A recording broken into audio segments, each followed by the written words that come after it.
आप देख रहे हैं तज्जियों, तबसरों और अहम तरीन खबरों पर मुश्तमिल पाकिस्तान का सबसे मुस्तनद और मोतबर न्यूज शो दुनिया मेहर बुखारी के साथ।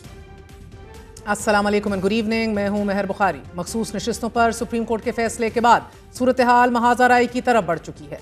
हुकूमत अंदिया दे रही है कि मखसूस नशिस्तों का मामला पार्लियामान में ले जाया जाएगा और ये जरूरी नहीं कि 8 जजों की बात मान ली जाए। आज भी इलेक्शन कमीशन का छठा मुशावरती इजलास भी बेनतीजा खत्म हो गया। फैसले को चैलेंज करने के लिए कानूनी मुशावरत कल भी जारी रहेगी। हुकूमत की अहम तरीन इत्तेहादी पाकिस्तान पीपल्स पार्टी ने आज दो टोक मौकफ अपनाते हुए ये ऐलान कर दिया है कि हम आईनी अदालत बनाकर दम लेंगे। साथ ही साथ प्रैक्टिस एंड प्रोसीजर तरमीमी ऑर्डिनेंस को लाहौर और सिंध हाई कोर्ट के बाद सुप्रीम कोर्ट में चैलेंज कर दिया गया है। इख्तियारात की इस लड़ाई में हुकूमत और सुप्रीम कोर्ट के दरमियान तसादुम के खदशात सर उठा रहे हैं। वहीं आईनी इदारों के दरमियान सर जंग छिड़ी है और इदारों के अपने ही अंदर इख्तलाफात भी सर उठा रहे हैं। मखसूस नशिस्तों के आईनी मामले पर सियासी बहरान मजीद गंभीर होता दिखाई दे रहा है कि हुकूमत वक्त अदालती फैसला ना मानने का इशारा दे रही है तो इत्तेहादी जमात पीपल्स पार्टी बजिद है। आईनी अदालत हर सूरत कायम होगी। हम अपना जुडिशल रिफॉर्म्स लेकर आएंगे। कानून साजी और आईन साजी अदालत के थ्रू ना नहीं हो सकता, मगर खुद 184 के नाम पे 186 के नाम पे जज साहिबान ने अपने आप को ताकत दिया है कि वो आईन साजी कर सकते। Our judicial system is broken। तो फिर आईनी अदालत, आईनी वफाकी अदालत जरूरी है, मजबूरी है। जब 63A का फैसला लिखा जा रहा था, क्या किसी ने कोई वो आईन पढ़ा?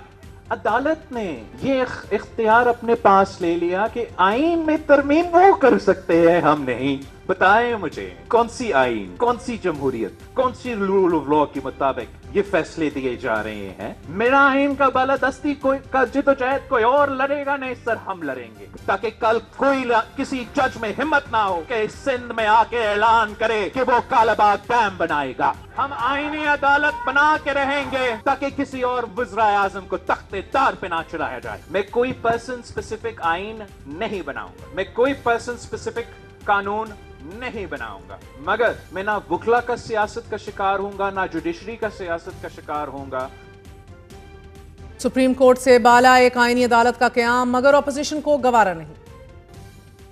अगर आईनी तरामीम जो ये चाहते हैं, जो मुसव्वदे सामने आए हैं, वो हो जाती हैं तो फिर तो चीफ जस्टिस सुप्रीम कोर्ट का इख्तियार बहुत ही महदूद हो जाएगा। उसके बाद मंसूर अली शाह साहब चीफ जस्टिस हों सुप्रीम कोर्ट के या अलिफ बे जीम कोई और हो, फर्क नहीं पड़ेगा। तमाम असल ताकत जो है वो फेडरल कॉन्स्टिट्यूशनल कोर्ट जो तजवीज़ किया गया है उसमें मुंतकिल हो जाएगी। आईनी तरमीम ये होनी चाहिए थी कि नोटों के वोट नहीं गिने जाएंगे। जो मुसव्वदा आया है उसमें लिखा है कि अगर कोई शख्स अपनी पार्टी की हिदायत से बेवफाई करेगा तो उसका वोट जरूर गिना जाएगा। तो तरमीम वो होनी चाहिए जिससे पार्लियामान में धोखाधड़ी को, हॉर्स ट्रेडिंग को शय ना मिले। हम ये समझते हैं कि रिटायर्ड जजों को इलेक्शन के मामला देना इलेक्शन के मामला को दफनाने के मुतरादिफ है। आईनी तरमीम के मामले को लेकर आज भी हुकूमती इत्तेहाद और JUIFA में मुशावरती अमल जारी है। ज़राए बता रहे हैं कि आईनी तरमीम के लिए मुत्तफ़िका ड्राफ्ट मंजूरी के लिए पेश किया जाएगा। सियासी जमातों में मुकम्मल हम-आहंगी और इत्तफाक़ी राय के बाद ही इस बार तरमीम सामने लाई जाएंगी। ज़रा ये भी दावा कर रहे हैं कि हुकूमत ने कौमी असम्बली और सेनेट का इजलास बुलाने के लिए भी राय मांग ली है। लीगल विंग ने अक्टूबर के शुरू में दोनों ऐवानों के इजलास बुलाने की राय दी है और हुकूमत इस इजलास में नई तरमीम मंजूर कराने की कोशिश करेगी। इत्तफाक़ी राय और नंबर पूरे ना होने की वजह से आईनी तरमीम की कोशिश पहले ही नाकाम हो चुकी थी और मखसूस नशिस्तों पर अदालती फैसले के बाद अब मुस्लिम लीग नून अदालत से महाजराई के मूड में दिख रही है। मुस्लिम लीग नून के सेनेटर इरफान सदीकी ये दावा कर रहे हैं कि नून लीग इस मामले को पार्लियामान में ले जाने का इरादा रखती है। पार्लियामेंट इस मामले को देखेगी। हम ये नहीं कर सकते कि सिर्फ एक बात इसलिए मान लें कि 8 जजों ने कहा है। सुप्रीम कोर्ट के फैसले के खिलाफ हमारी और पीपल्स पार्टी की नजरसानी अपीलें अदालत के सामने ज़ेरे इल्तवा हैं, लेकिन सुप्रीम कोर्ट कह रही है कि हमारे फैसले पर अभी अमल दरामद कीजिए।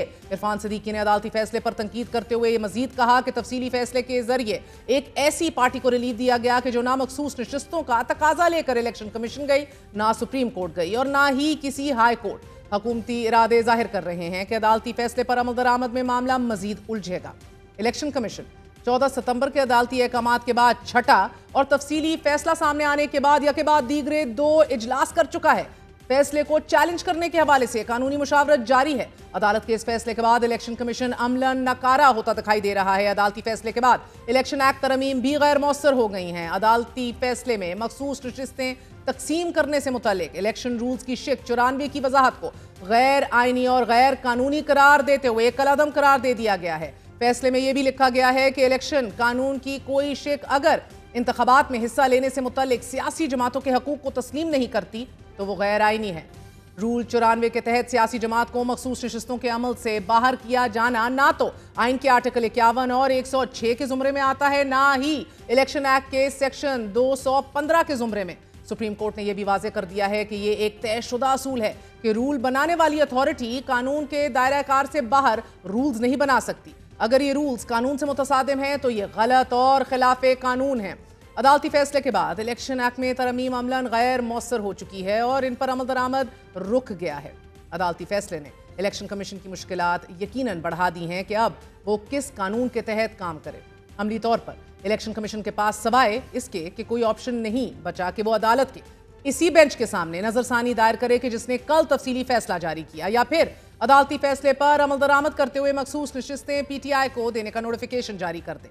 रिजर्व सीट्स के इस मामले के साथ साथ प्रैक्टिस एंड प्रोसीजर ऑर्डिनेंस भी मुतनाज़ शक्ल इख्तियार कर चुका है। जस्टिस मंसूर अली शाह के बाद जस्टिस मुनीब अख्तर ने भी नए ऑर्डिनेंस के तहत तश्कील दी गई जजेस कमेटी की जानिब से 63A के केस समेत किसी भी बेंच में बैठने से इनकार कर दिया है। बताया जा रहा है कि जस्टिस मुनीब अख्तर ने यह भी कहा है कि जब तक जजेस कमेटी पुरानी हालत में बहाल नहीं होती वो कमेटी के फैसले पर अमल दरामद नहीं कर सकते।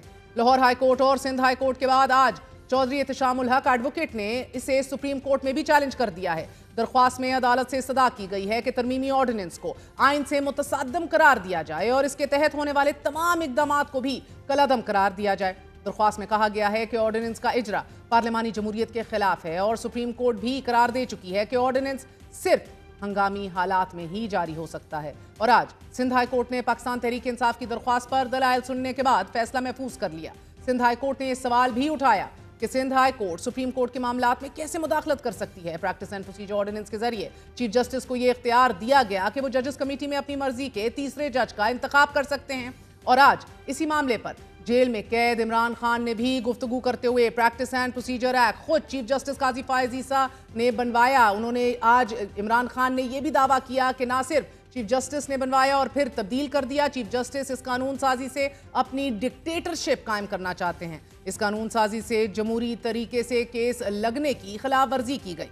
इमरान खान ने कहा कि इस कानून साजी को अब तक सुप्रीम कोर्ट पर सबसे बड़ा हमला करार देता हूं कि प्रैक्टिस एंड प्रोसीजर कमेटी के हवाले से मंसूर अली शाह ने खत में बिल्कुल ठीक मौक़िफ़ इख्तियार किया है। इमरान खान ने मखसूस नशिस्तों के फैसले को बुनियाद बनाते हुए मजीद कहा कि सुप्रीम कोर्ट के मखसूस नशिस्तों से मुतल्लिक फैसले से सब वाज़े हो गया है। चीफ इलेक्शन कमिश्नर जानिबदार एम्पायर ही नहीं बल्कि उनकी टीम का ओपनर बल्लेबाज है। काजी फायज ईसा दूसरा बल्लेबाज है। उनकी तमाम हरकत मुफादात का टकराव है। ये चाहते हैं कि उन्हें 2/3 अक्सरियत मिल जाए और एम्पायरों को तौसी मिले।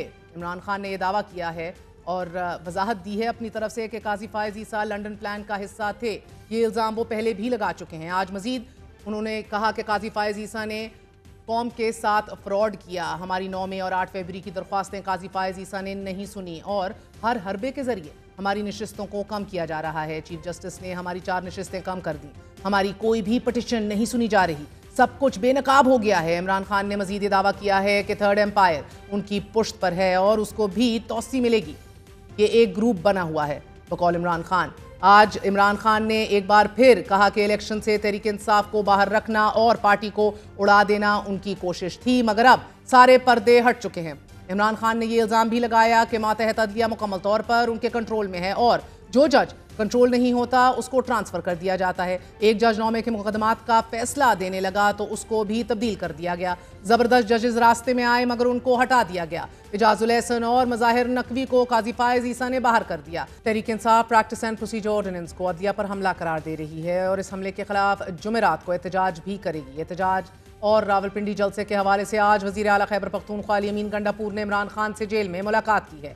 1.5 घंटे तक जेल के कॉन्फ्रेंस रूम में जारी रहने वाली इस मुलाकात के बाद अली अमीन गंडापुर मीडिया से बात किए बगैर रवाना हो गए। तहरीक इंसाफ मुसलसल चीफ जस्टिस पर एतराज उठा रही है और आज इलेक्शन ट्राइब्यूनल से मुतल्लिक केस में सलमान अकरम राजा के वकील हामिद खान ने भी चीफ जस्टिस पर एतराज उठाते हुए कहा कि हमें चीफ जस्टिस के केस सुनने पर एतराज है। इस पर चीफ जस्टिस ने एतराज मुस्तरद करते हुए रिमार्क्स दिए कि आपने खुद को अलहदा करना है तो कर लीजिए, आप अपनी नशिस्त पर बैठ जाइए, आपको बाद में सुनेंगे। एतराज मुस्तरद होने पर हामिद खान कमरा अदालत से बाहर चले गए। पंजाब में इलेक्शन ट्राइब्यूनल से मुतल्लिक केस में इलेक्शन कमीशन की अपील पर सुप्रीम कोर्ट के 5 रुकनी लार्जर बेंच ने समाअत की। दौरान समाअत चीफ जस्टिस ने रिमार्क्स दिए कि मुल्क को इस्तेकाम की जरूरत है, हम दुश्मन नहीं, एक मुल्क के बसने वाले हैं। चीफ जस्टिस ने रिमार्क्स देते हुए कहा कि गुज़िश्ता समाअत पर इलेक्शन कमीशन को chief justice Lahore high court के पास भेजा। हमने सीखा है कि इदारों का काम खतो किताबत नहीं, खतो किताबत में जो जबान इस्तेमाल होती है ये तरीका नहीं मुल्क चलाने का। इस मौके पर जस्टिस जमाल खान मंदुखेल ने नुक्ता दराज किया कि इख्तलाफ इस बात पर आया था कि इलेक्शन कमीशन ने हाई कोर्ट के भेजे गए नामों पर इनकार कर दिया है। इलेक्शन कमीशन के पास इख्तियार है, लेकिन ट्राइब्यूनल के लिए जजेस की तैनाती हाई कोर्ट्स की मुशावरत से होती है। हाई कोर्ट के चीफ जस्टिस कोई मामूली इंसान तो नहीं। इलेक्शन कमीशन और हाई कोर्ट्स दोनों इदारों के लिए इज्जत है। ट्राइब्यूनल्स में जजेस की तैनाती पर पसंद नापसंद की बात हम अब खत्म करना चाहते हैं। दरख्वास्त गुजार सलमान अकरम राजा ने अदालत से इस्तदा की कि लाहौर हाई कोर्ट का फैसला कलअदम करार ना दिया जाए। एक हाई कोर्ट का जज बतौर ट्राइब्यूनल भी जुडिशल काम कर रहा होता है। जुडिशल काम को एग्जीक्यूटिव के मातहत नहीं किया जा सकता। अदालत रिटायर्ड जजों की तैनाती पर भी कोई ऑब्जर्वेशन ना दे। हमने रिटायर्ड जजों की तैनाती का कानून चैलेंज कर रखा है। अदालत की ऑब्जर्वेशंस आने से हमारा केस मुतासिर होगा। इस मौके पर चीफ जस्टिस ने सलमान अकरम राजा को मुखातिब करते हुए कहा कि राजा साहिब, आप क्या कहते हैं, मर्जी का जज ट्राइब्यूनल में केस सुने, हम वकला का एहतराम करते हैं, मगर ये तवक्को भी रखते हैं कि वकला हाई कोर्ट जजेस का एहतराम करें। आप ये कहते हैं कि ट्राइब्यूनल्स में ये जज हो और वो ना हो। सलमान अकरम राजा ने अर्ज किया कि नहीं सर, मैं ये नहीं कहता। दौरान समाअत इलेक्शन कमीशन के वकील सिकंदर बशीर ने अदालत को बताया कि जस्टिस आलिया नीलम ने हमें कहा है कि नए कानून के तहत मुशावरत की जरूरत बाकी नहीं रही।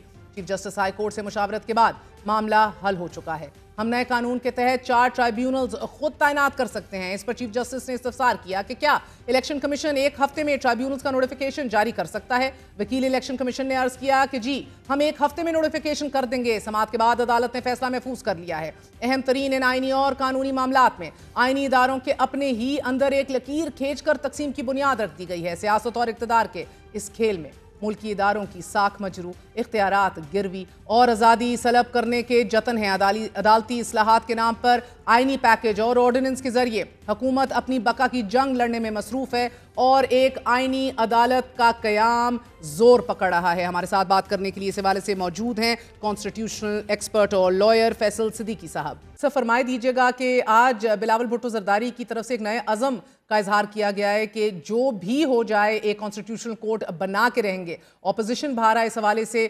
Complete dilution of powers of the supreme court को हाईलाइट कर रही है कि अगर ये आईनी अदालत बन गई तो। मगर sir, Germany, France, Austria, Belgium, आपके पोर्चुगल, स्पेन, 70 से ज्यादा ममालिक इस दुनिया में जिनके पास कॉन्स्टिट्यूशनल कोर्ट्स हैं। देखिए, उन तमाम कॉन्स्टिट्यूशनल कोर्ट्स का जो कॉन्टेक्स्ट है वो बहुत मुख्तलिफ है। Let us take the example of the 2 most famous constitutional courts, which is South Africa and Germany. देखिए, साउथ अफ्रीका में कॉन्स्टिट्यूशनल कोर्ट्स बने थे जब इन अ सेंस एक नया साउथ अफ्रीका जन्म हुआ उसका, after Nelson Mandela was released, and एक कंप्लीटली नया जुडिशियल सिस्टम आया, बिकॉज उससे पहले एक अपार्थाइड जुडिशियल सिस्टम था। तो वो 94 में कॉन्स्टिट्यूशनल कोर्ट बनता है। आप जर्मनी ले लें, जर्मनी में कॉन्स्टिट्यूशनल कोर्ट बनता है after the second world war, और जर्मन्स अपना नया कॉन्स्टिट्यूशन प्रोमलगेट करते हैं 1949। तो because of the certain context of the Nazi rule in Germany एक नया कोड बनता है। आपके यहाँ बिल्कुल मुख्तलिफ चीज हो रही है। आपके यहाँ ये हो रहा है कि आपके यहाँ एक लॉन्ग स्टैब्लिश्ड एक सुपीरियर कोर्ट है जो रियली 1935 के एक्ट से चल रहा है। वो पहले फेडरल कोर्ट होता था, फिर 56 के बाद सुप्रीम कोर्ट वजूद में आया। एंड इस लॉन्ग स्टैंडिंग सुप्रीम कोर्ट को अब अचानक ओवरनाइट इन सीक्रेसी तब्दील करने की कोशिश की जा रही है। तो ये एक बिल्कुल ही मुख्तलिफ कॉन्टेक्स्ट है, और अगर आप इस प्रोविजंस को देखेंगे तो आपको समझ में आता है कि ये क्यों किया जा रहा है। इसके जो इंटेंशंस हैं वो ये नहीं है कि लोगों को इंसाफ दिया जाए या हम कोई एक मॉडर्न रियासत बन जाए जिस तरह बिलावल साहब जाहिर कर रहे हैं। इसकी रीजंस बड़ी क्लियर कट मेलाफाइडी है, और मैंने तो इस कॉन्स्टिट्यूशनल अमेंडमेंट पैकेज को कहा है कि this is like constitutional genocide of the judiciary. तो फैसल साहब, ये जो 53 के करीब आपकी अमेंडमेंट्स लाने की कोशिश कर रही है ये हुकूमत, उनकी नौयत जिसको आप कॉन्स्टिट्यूशनल जेनोसाइड करार दे रहे हैं, फिर आप देखते हैं सदारती ऑर्डिनेंस, फिर आप देखते हैं the sitting of justice Muneeb Akhtar, और उसके साथ फिर एक नया आज़म इसानी अदालत के लिए आप कह रहे हैं कि ये सिरे से नीयत ही इसके पीछे गलत है। So the idea of a constitutional court is not wrong, but the way it's being done is the problem है। No, the idea of the constitutional court, I think, in the context of Pakistan right now or in the near future, I think is a wrong idea. क्यों?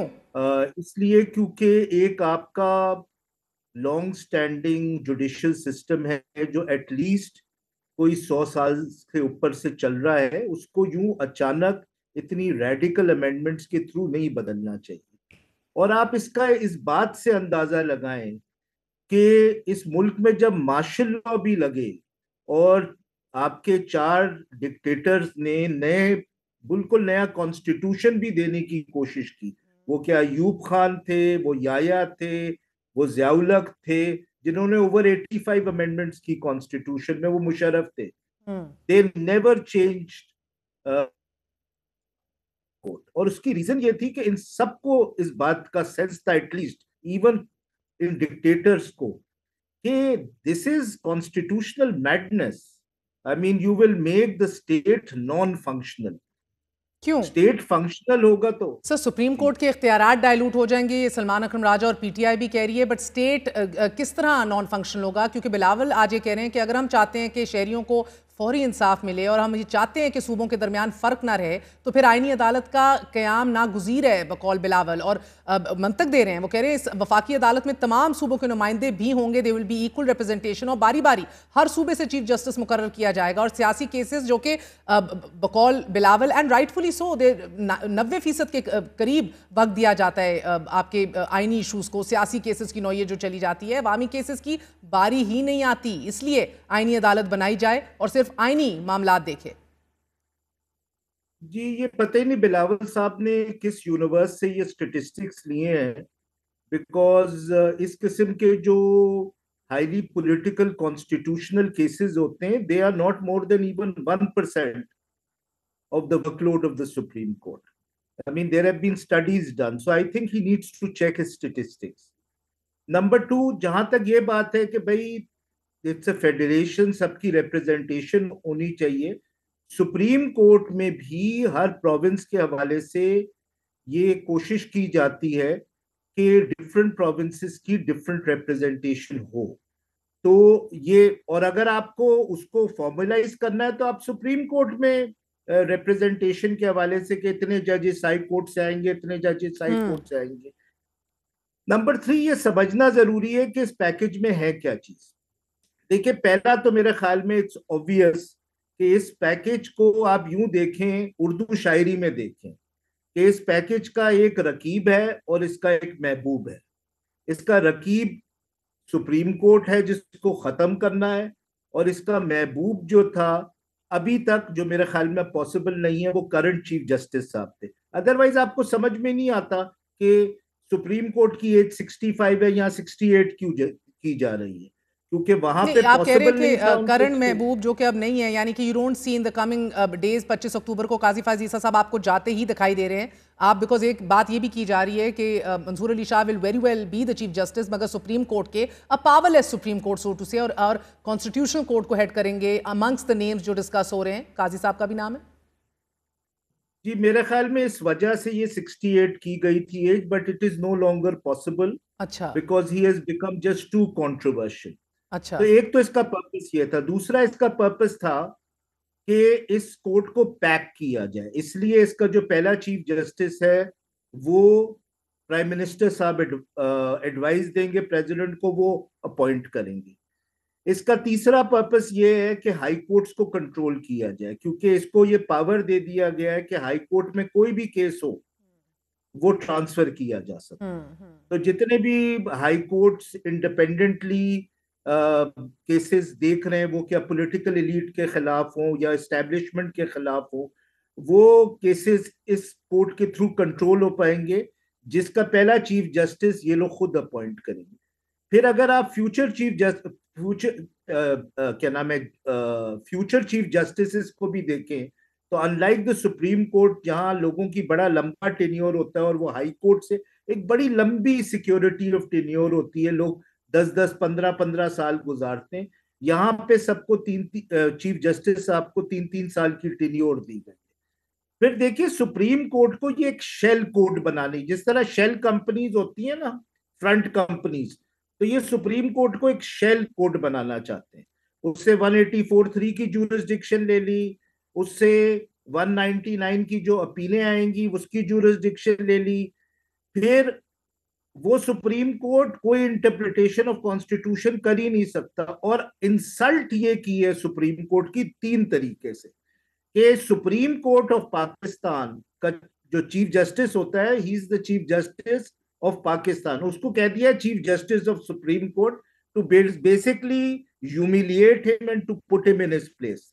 जो second चीज उन्होंने की है वो ये की है कि सुप्रीम कोर्ट की जजमेंट्स बाइंडिंग नहीं होंगी क्योंकि इनके खिलाफ आ रही हैं, फेडरल कॉन्स्टिट्यूशनल कोर्ट की जजमेंट्स बाइंडिंग होगी सुप्रीम कोर्ट के ऊपर। Now you have a supreme court over the supreme court.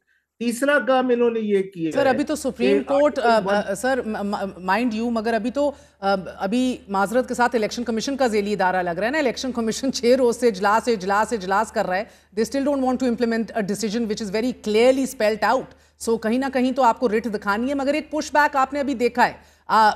ये जस्टिस मंसूर अली शाह का 3 सफ़ात पर मुश्तमिल खत, उसके बाद जस्टिस मुनीब का भी बेंचेस पे बैठने से गुरेज। आपको लग रहा है कि जस्टिस मंसूर अली शाह के खत का जवाब देंगे काजी फायज ईसा साहब? And if he does so, what do you see happening? देखिए, sadly although I don't see the current chief justice continuing after the 26th, but what I see in the Supreme Court during this month is, for want of a better word, a civil war amongst judges. I don't think it is avoidable now.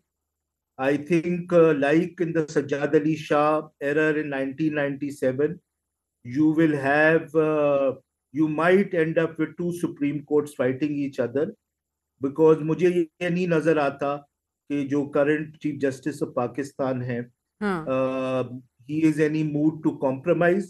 He believes that what he is doing is correct. Sadly, एक self righteousness है उनमें, और अब सुनने की ability भी नहीं है।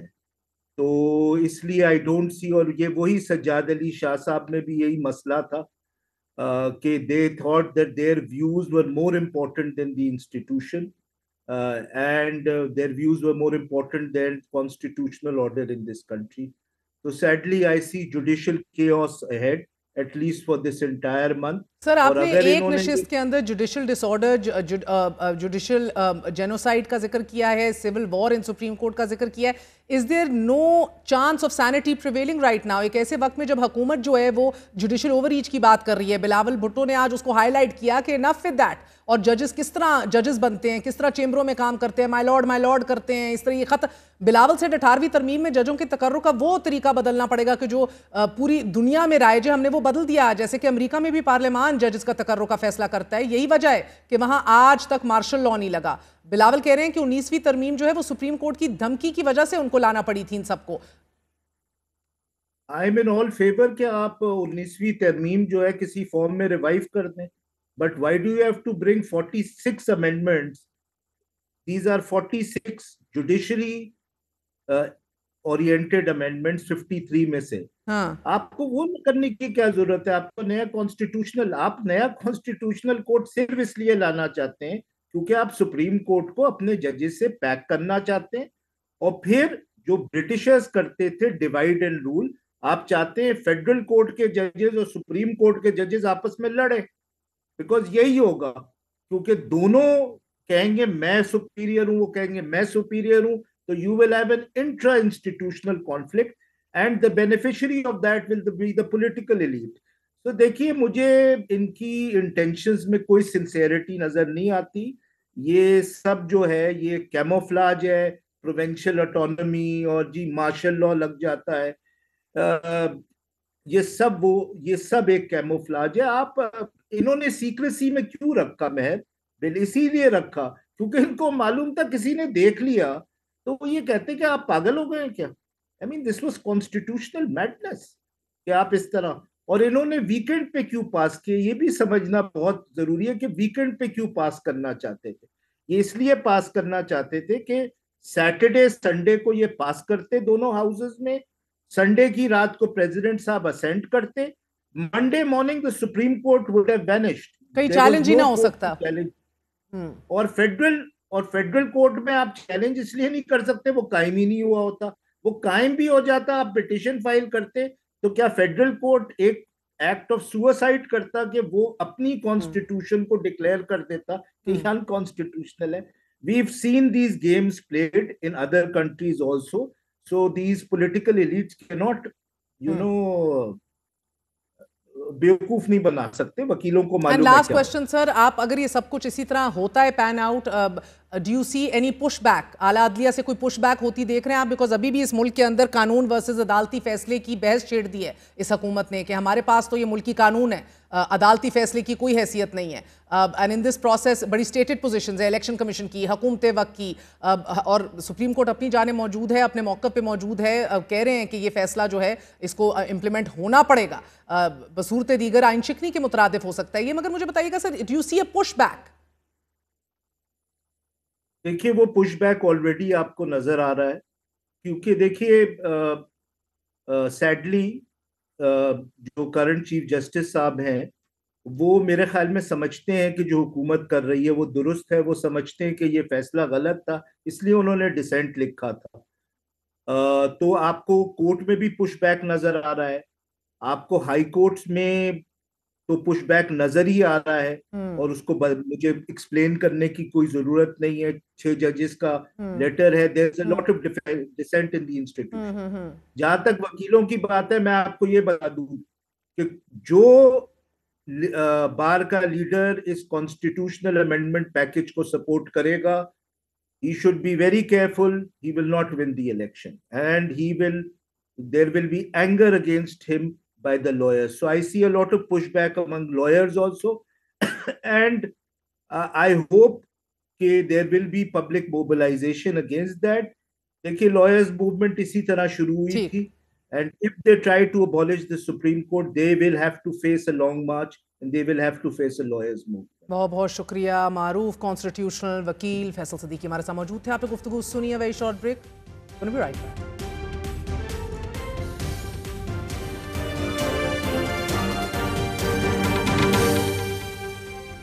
IMF स्टाफ लेवल मुआहदे के 73 दिन बाद उम्मीद की जा रही है कि कल IMF एग्जीक्यूटिव बोर्ड पाकिस्तान के लिए $7 अरब प्रोग्राम की मंजूरी दे देगा। अलबत्ता अभी तक फिस्कल डिसिप्लिन ठीक करने के लिए, इंश्योर करने के लिए दरकार ज़रूरी रिफॉर्म्स के हवाले से कोई वाज़ेह प्लान हुकूमत की तरफ से सामने नहीं रखा गया। अलबत्ता ये ज़रूर हुआ है कि 12 खरब रुपए से ज़ायद की टैक्स छूट का फ़ायदा उठाने, गलत मुआहदों के बायस ओवर इन्वॉइसिंग करने और इसके बाद खरबों रुपए की कैपेसिटी पेमेंट्स वसूल करने वाली IPPs के खिलाफ घेरा तंग करने का फैसला कर लिया गया है। 1994 की पॉलिसी के तहत कायम किए गए बिजली पैदा करने वाले 4 और 2002 की पॉलिसी के तहत कायम एक IPP के मलकान से 2 टोक अल्फाज में कह दिया गया है कि वो रज़ाकाराना तौर पर बिजली की खरीदारी के मुआहदे मनसूख कर दें और बिजली 2 और अदायगी लो का निज़ाम इख्तियार कर लिया जाए। बसूरत दीगर उन्हें तनाज़े का सामना करना पड़ेगा। खबर के मुताबिक इन 5 IPPs के मालकान को यह बता दिया गया है कि हुकूमत आइंदा 3 से 5 बरसों के लिए मज़कूरा IPPs को सलाहियत के हिसाब से कैपेसिटी चार्जेस की मद में 139 ता 150 अरब रुपए की अदायगी नहीं करेगी। IPPs को दिया गया ये अल्टीमेटम इस वजह से भी अहम है कि 2 हफ्ते कबल IPPs कंपनियों ने कैपेसिटी चार्जेस समेत नरखों में कमी करने से इनकार करते हुए आलमी सालिसी अदालत से रुजू करने की धमकी भी दी थी। हमारे साथ इसी हवाले से मौजूद हैं federal minister for energy Awais लगारी। लगारी साहब, बहुत बहुत शुक्रिया साथ देने का। It is a pleasure having you on board sir. फरमाई दीजिएगा, आईपीपी मुज़ाकरात का एक नया दौर शुरू हो गया है बताया जा रहा है, और आगाज़ 5 पावर प्लांट से हुआ है, 4 1994 की पॉलिसी से और 1 2002 की पॉलिसी से। कुछ चीज़ें कंफर्म कर दीजिएगा कि क्या हुकूमत ने 5 आईपीपीज़ को ये कहा है कि मुआहदे फौरी ख़त्म किए जाएं, वगरना कार्रवाई के लिए तैयार हो जाएं? मेहर, शुक्रिया आपने मुझे इनवाइट किया है। पिछले 5 महीने से ये गुफ्तो शनीद जारी है, मीडिया में भी, प्रेस कॉन्फ्रेंसेस में भी। और आप प्लीज़ इस बात को नोट फरमाइए कि पहले दिन से मैं कह रहा हूँ कि हम पूरी जनरेशन साइड के एक एक प्लांट का एनालिसिस कर रहे हैं। पिछली दफ़ा जब मीडिया में इस बात को उठाया गया, हमारा रिसर्च का काम उससे पहले का शुरू है। उसमें हमने बेसिकली 3 कैटेगरीज में देखा है जनरेशन की कॉस्ट को नीचे करने का तौर तरीका। और वो 3 कैटेगरीज ये हैं, कुछ ऐसे प्लांट्स हैं जो हमें अब सिस्टम के अंदर ज़रूरत नहीं है लेकिन उनके कॉन्ट्रैक्ट पीरियड्स अभी रहते हैं। दूसरी कैटेगरी उन प्लांट्स की है जो हमें सिस्टम के अंदर ज़रूरत हैं, लेकिन जब हम ज़रूरत महसूस करें उनको इस्तेमाल करें और उनकी पेमेंट करें और उनकी कैपेसिटी पेमेंट का बोझ ना उठाएं। और तीसरे ऐसे प्लांट्स हैं जो हुकूमत पाकिस्तान अपने वापडा, न्यूक्लियर और गैस के पोर्टफोलियो में ओन करती है, जिसका वो अपनी इक्विटी के ऊपर एक मुनाफा कमाती है। उस मुनाफे को ख़त्म किया जाए ताकि बिजली की कीमतों के ऊपर एक कमी आए। तो हम इन 3 कैटेगरीज़ में से जो पहली कैटेगरी है, जिन प्लांट्स की हमें ज़रूरत नहीं है, उनके साथ हमने बहुत एक बिजनेस लाइक एनवायरनमेंट के अंदर गुफ्तो शनीद का आगाज़ किया है। सर, मेरी because we're all connected, we live in the same world, मेरी चंद इनमें से मालकान में से ज़ाती तौर पर गुफ्तगू हुई है, जिसको आप हम-आहंगी और अच्छी गुफ्तगू कह रहे हैं, वो कह रहे हैं कि बड़ी सख्त टर्म्स पे हमसे बात की जा रही है और बड़ी वाज़े तौर पर कहा जा रहा है कि ड्रॉप कर दीजिए इसको, और उनकी तरफ से भी कुछ पेशकश ज़रूर की गई है। इंटरनेशनल कोर्ट का भी एक बार फिर हवाला दिया गया है, मगर ये भी उनकी ये फीलिंग है और तासुर है कि दोनों तरफ खेल रहे हैं आप लोग। मगर एक बात बताइएगा सर, कितना फ़र्क पड़ जाएगा अगर हाइपोथेटिकली दे डू अग्री कि भाई अब ये ड्रॉप कर दीजिए, ये बहुत बड़े हमें खर्चा इसका उठाना पड़ रहा है। इन 5 मालकान की भी अगर खुसूसी बात करें, कीमतों में कितना फ़र्क पड़ जाएगा? वो लोग जो मर्ज़ी कहें और हम लोग जो मर्ज़ी कहें, हकीकत ये है कि म्यूचुअल कंसेंट से होगा जो होगा, और दोनों साइड्स के ऊपर रियलाइजेशन है। At the cost of reputation मैं ही आपको बात कर रहा हूँ। नेगोशिएशंस बड़ी हार्ड बात हो रही है, तो कौन सी नेगोशिएशंस इस दुनिया में हार्ड नहीं होती? कौन सी नेगोशिएशंस होती हैं जो दुकानदार और गाहक एक दूसरे के साथ मुख्तलिफ़ कीमतों से बातचीत शुरू नहीं करता? उनको हार्ड लगे, हमें हार्ड लगे, नेगोशिएशंस तो म्यूचुअल कंसेंट के साथ ही होगी। दूसरी बात यह है कि जो आप कीमत का फ़र्क बता रही हैं, वो let me try to give you an understanding for your viewers कि हर 100 अरब रुपए की जो बचत हमारे अखराजात के अंदर होगी, यानी पेमेंट्स के अंदर होगी, वो 1 रुपए रेट के अंदर, यूनिट की कमी के अंदर ट्रांसलेट होगी। तो जितने 100 अरब रुपए हम सालाना अपनी रिव्यू कॉन्ट्रैक्ट्स करके, कोल की कन्वर्जन करके, ट्रांसमिशन को बेहतर करके, जितने अखराजात के अंदर कमी करेंगे, जितने 100 अरब से उतना 1-1 रुपए से होगी।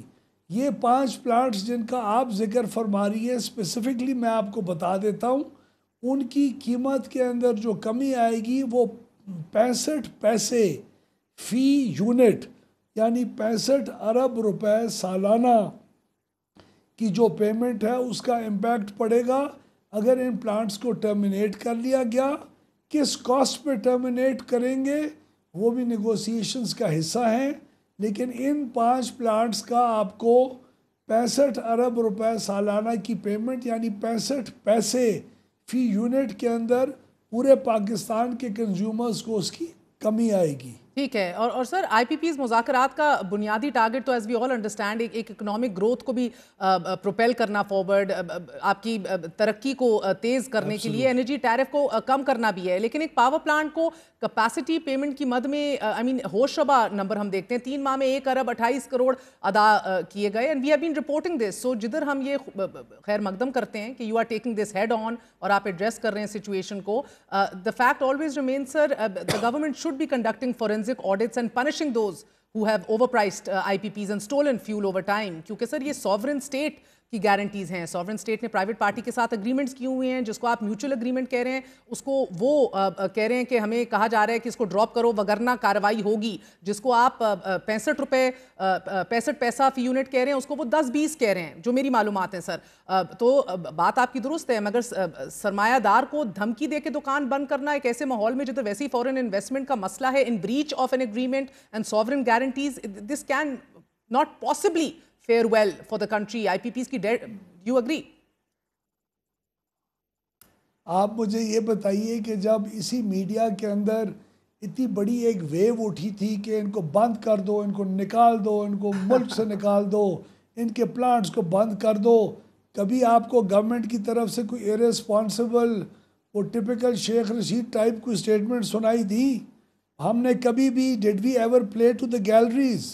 हमने कॉन्स्टेंटली एक बड़ी मैच्योर पोजीशन मेंटेन करके रखी है और आज भी उसी के ऊपर हम मुकम्मल तौर के ऊपर कमिटेड हैं। चाइना से आईपीपीज डेट रिस्ट्रक्चरिंग की जो बात हो रही थी, आपकी हुकूमत ने 3 से 5 साल की रीशेड्यूलिंग ऑफ डेट के ऊपर बात की थी, उस हवाले से क्या प्रोग्रेस है? इस चाइना रिसेप्टिव प्रपोजल को 2 माह हो गए? ओह यस, अल्हम्दुलिल्लाह अल्हम्दुलिल्लाह, you will be very happy to know कि जो हमारे न्यूक्लियर दो तीन पावर प्लांट्स थे उनकी डेट रीप्रोफाइलिंग हो चुकी है और वो तकरीबन कोई 1 रुपये 20 पैसे का उसके ऊपर 1 जनवरी से इम्पैक्ट भी टैरिफ के अंदर कमी आएगी आपकी 1 रुपये 20 पैसे की। सिर्फ गवर्नमेंट के जो ROE प्लांट्स हैं उनका ROE कम करने से 1.25 रुपये की और बचत आएगी, 65 पैसे की इनके साथ आएगी। टेक एंड पे से टेक और पे पे जाने के लिए तकरीबन को 50, तो आप तकरीबन कोई 3 से 3.5 रुपये फ़ी यूनिट तो शॉर्ट टर्म मेजर्स जो हम ले रहे हैं विद इन ए ईयर उसके अंदर इम्पैक्ट आएगा। फिर आप जो डेट रीप्रोफाइलिंग की बात कर रही हैं महर, CPEC के जितने भी 8 अरब USD डॉलर के हमारे जो IPPs हैं उनकी अगर डेट रीप्रोफाइलिंग हो जाए, जो कि बहुत एडवांस स्टेज के ऊपर कुछ फ्लैगशिप प्रोजेक्ट्स के साथ हमारी डिस्कशंस पहुंच चुकी हैं, फाइनेंस मिनिस्टर ने इसके ऊपर टास्क फोर्स भी बनाई है जिसका हिस्सा हम भी हैं, तो उसके अंदर तकरीबन हम भी रीच्ड अ पॉइंट जहां आपको एडिशनल 3.5-4 रुपये पर यूनिट का CPEC के सारे प्रोफाइल को डेट को रीप्रोफाइल करके स्टैगर करवाने से और 3-4 साल का मॉरेटोरियम मिलने से 3-3.5 रुपये का उसका इम्पैक्ट आएगा। अभी आपके इंसेंटिवाइज जो प्रोग्राम्स हैं जहां विंटर्स के अंदर सस्ती बिजली आपके पास क्योंकि एक्सेस होती है और डिमांड नहीं होती, उसके आप इंशाल्लाह अभी प्रोग्राम लॉन्च होते हुए देखेंगे। तो our power sector is moving towards a very healthy reform and change based environment जिसको आपको अप्रिशिएट करेंगी इंशाल्लाह कुछ अर्से। और लगारी साहब, हमारा हमसाया मुल्क भारत है, वहाँ डिस्कोस का इंतज़ाम निजी शोबे के पास है, और जब हमारे पास दूसरी IPPs पॉलिसी के तहत हम इधर पावर प्लांट्स हमारे लग रहे थे, वो डिस्कोस की प्राइवेटाइजेशन प्रोसेस शुरू कर चुके हुए थे और एज यू नो नुकसानात में भी कमी आई, सर्विसेज बेहतर हुई, सर्कुलर डेट ख़त्म हुआ, so on and so forth. हम काफ़ी अरसे से सुन रहे हैं कि डिस्कोस प्राइवेटाइज होने जा रही हैं। रवा साल के इख्तिताम तक भी बिजली का सर्कुलर डेट 2.8 खरब तक पहुंच जाएगा, the figures that we are receiving right now. हालांकि बिजली की कीमतों में 51% इजाफा भी हो चुका है। आपके पास क्या टाइमलाइन है exactly in terms of privatisation of these discourse? कब तक निचकारी हो जाएगी? महर, हमने पिछले 6 महीने में बहुत काम इस पे हुआ है और आपको खुशी होगी ये सुन की प्राइवेटाइजेशन कमीशन को हमने 3 डिस्कोस हैंड ओवर प्राइवेटाइजेशन के लिए कर ली हैं और हमारी इंशाल्लाह मई ऑफ नेक्स्ट ईयर के अंदर इसके एक्सप्रेशन ऑफ इंटरेस्ट लॉन्च हो जाएंगे। फाइनेंशियल एडवाइज़र को हायर इस अक्टूबर के अंदर कर लिया जाएगा और अगले साल इसी वक्त जो आज का हमारा अगस्त का है, उससे पहले पहले आपकी 3 डिस्कोज प्राइवेटाइज हो गई होंगी इंशाल्लाह, और 2 और डिस्कोज को हम कंसेशन एग्रीमेंट्स की बेसिस के ऊपर हैदराबाद और सखर को डिस्पोज ऑफ करने वाले होंगे, और फैसलाबाद, गुजरांवाला और इस्लामाबाद की डिस्कोज को प्राइवेटाइज कर चुके होंगे. So by the middle of next year you will have more than half the discos of this country within the private hands or about to be shifted to the private sector. Middle of next year, okay. और sir बेहतरीन खबर है, लेकिन नए board of power distribution companies जो बहुत देर से नवाज शरीफ साहब का प्लान था लेकिन कभी अपनी जामा पहना ही ना सके, अब खबरें ये मौसूल हो रही है कि बहुत से रिटायर्ड ब्यूरोक्रेट्स को लगा दिया गया है. कितने रिटायर्ड ब्यूरोक्रेट्स को आपने बोर्ड्स का चेयरमैन बनाया है? 10 कंपनीज जिनमें मैं देख रही थी पेशावर, क्वेटा, ट्राइबल एरियाज और हजारा हैं लगारी साहब. एक रिटायर्ड अफसर उधर लगा दिया गया है, ब्यूरोक्रेट बाबू, और साथ ही फैसलाबाद की डिस्को का चेयरमैन भी आपने एक नून लीग के फाइनेंसियर का बेटा जो है, उनके साहबजादे, उनको लगा दिया गया है.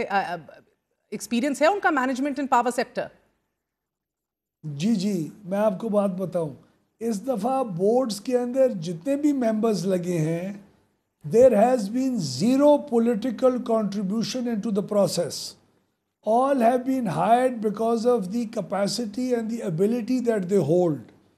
जो रिटायर्ड ब्यूरोक्रेट्स लगाए गए उसका भी मैं आपको बताता हूँ, मैं आपको बता रहा हूँ. Everyone has experience. The chairman of the Peshawar company has been a member of the regulatory body NEPRA before. Number one, that's the experience he's had with the power sector. Everybody else, all the board members have either been a part of the power sector or have had experience in the field of law, the legal fraternity, or the finance or the commercial sectors. तो हमारी जो distribution sector के अंदर hope है मुझे बेहतर perform करने की, वो है ही इसीलिए बिकॉज हमने अब इंडिपेंडेंस भी मिनिस्ट्री के चुंगल से इनको निकाला है. मैं एक्सरसाइज कर रहा हूँ मुकम्मल जी isolation of the board authority and us amongst each other, and also the fact that these people will be the root cause of better governance जो हमारी डिस्ट्रीब्यूशन कंपनीज के अंदर ऑलरेडी किक इन होना शुरू हो गई है. पिछले 3 महीने जुलाई, अगस्त और सितंबर के जो गुजरे हैं आपके इन डिस्ट्रीब्यूशन कंपनीज के महर, उनके अंदर जो जी लॉसेस थे वो पिछले साल के इन 3 महीनों से खातिर खा कम है. ओके देन सर, और ये बहुत बड़ी इनकरेजिंग न्यूज़ है. And good to hear that sir. आप तवानाई के इंचार्ज वजीर हैं. अब मुल्क में जब तक तवानाई के सबसे अहम सर्विस बिजली की कीमत कम नहीं होगी, नेचुरली इधर सनतें नहीं चलेंगी. We won't see growth. चोरी और नुकसानात और लॉसेस को रोकने भी हुकूमत की नाकामी के नतीजे में ऐसी सूरत हाल हमें देखने को मिल रही है कि ना तो कर्जा खत्म हो रहा है, ना ही बिजली सस्ती रह रही है इस मुल्क में. तमाम टैक्सेस और सरचार्ज को शामिल करने के बाद भी एज ऑफ राइट नाउ लगारी साहब, जितनी भी आप अच्छी खबरें मुझे दे दें, रेजिडेंशियल या कमर्शियल सारिफीन जो हैं उनके लिए तो फी यूनिट बिजली की औसत कीमत तकरीबन 64 रुपए से 72 रुपए ही है. अब ये फी यूनिट बिजली खरीद कर कौन इंटरनेशनल मार्केट में मुकाबला कर सकता है सर? जो हमारे 2.5 करोड़ कंज्यूमर्स हैं उनकी कीमत इस वक्त 30 रुपए फी यूनिट और उससे कम है. ये let me state the facts correctly. हमारे 30 करोड़ जो 3 करोड़ कस्टमर्स हैं उनमें से 89 to 90% आर सब्सिडाइज्ड. बाकी लोग उनका बोझ उठा रहे हैं और हमारी महंगी बिजली का और इनएफिशिएंसीज का बोझ उन्होंने उठाया हुआ है. लेकिन ये बात आपकी दुरुस्त है, हम लोग रीजन में महंगे हैं, हम इनकम्पेटिटिव हैं, और इन्हीं कीमतों को बेहतर करने के लिए हम पावर सेक्टर रिफॉर्म्स के ऊपर रिलाय करके ये सारा हार्ड वर्क कर रहे हैं ताकि अगले 1 साल के अंदर पाकिस्तान रीजन का मोस्ट कम्पेटिटिव सर इजाजत दीजिए. आई अंडरस्टैंड कि इंपोर्टेड कोल को भी लोकल कोल के ऊपर कन्वर्जन की बात हो, रीप्रोफाइलिंग विद लोकल बैंक्स की बात हो. These are options you have been exploring.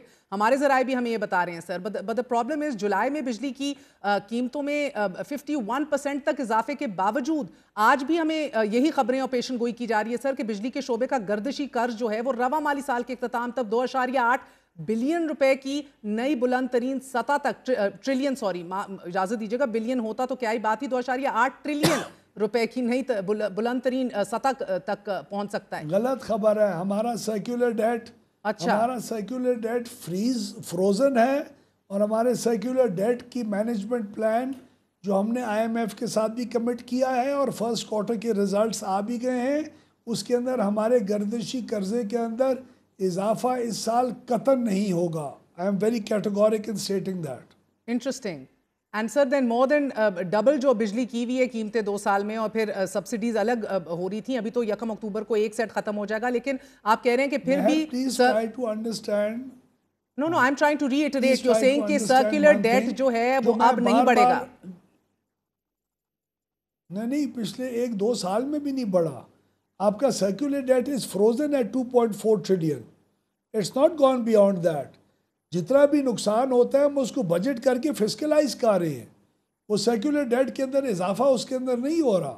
हमारा सर्कुलर डेट 2.4 ट्रिलियन पे जो था वही मेंटेन रहेगा, और वो उसके अंदर अगर आएगी तो कुछ कमी आएगी, उसके अंदर इजाफा कतई नहीं होगा। ओके और सर जमात इस्लामी, क्योंकि हम लोगों ने अपने बजट के अंदर जो नुकसानात हैं उसको फिस्कलाइज करना और उसको बजट करना शुरू कर दिया हुआ है। ठीक। जमात इस्लामी कह रही है कि अब उनकी वापस धरने और एहतजाज का सिलसिला जो है वो एकदम फिर से स्टार्ट होगा। 45 दिन की डेडलाइन इख्तिताम को पहुंच रही है, जो इलेक्ट्रिसिटी प्राइसेस ख़त्म करने की और रिडक्शन की उन्होंने बात की थी। आप लोगों ने एंगेजमेंट शुरू कर दी है? नहीं, अभी तो कोई एंगेजमेंट नहीं हुई, लेकिन उससे पहले बहुत कुछ इंशाल्लाह हो चुका होगा और हो भी रहा है।